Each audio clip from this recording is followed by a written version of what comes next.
Anthony Joshua is not used to being booed.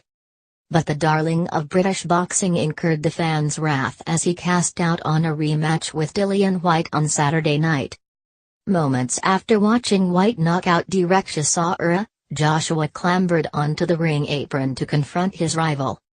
But as Whyte demanded a shot at the heavyweight world champion at Wembley on April 13, Joshua reiterated his desire to instead fight Deontay Wilder.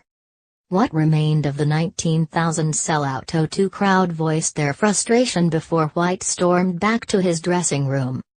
He said, "Joshua was talking rubbish. I'm not going to sit around and wait for him. I'm not going to waste 3 or 4 months of my career for him. My career needs to progress. There are fighters who sit around for 2 years waiting for the call, but I can't do that. The clock is ticking. I'm 30 and I'm about to hit my prime. I've got to plan my future."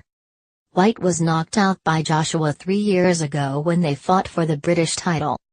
He had hoped subsequent victories over former world champions Lucas Browne and Joseph Parker would earn him another chance. But instead he agreed to a rematch with Chisora following their brutal brawl in 2016, which Whyte edged by a split decision.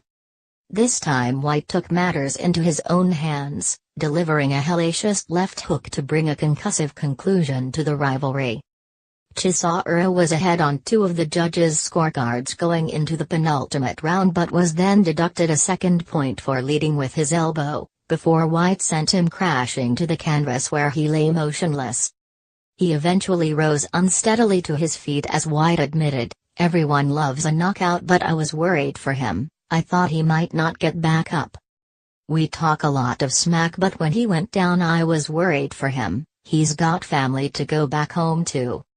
We've done nearly 23 rounds and you can't do that with someone and not respect them. He's very tough, but it's my time now." That chance is still likely to come in the spring when Joshua defends his 3 world titles at the National Stadium. Promoter Eddie Hearn expects Wilder to fight Tyson Fury again following their controversial draw, leaving the path clear for Whyte. He said, "The priority is Wilder, but I don't believe that will happen. They are not showing a lot of willing. Dillian deserves a world title shot. He is approaching his prime and that's the time to strike. We've got to sit down and see if there is a deal to be done for April."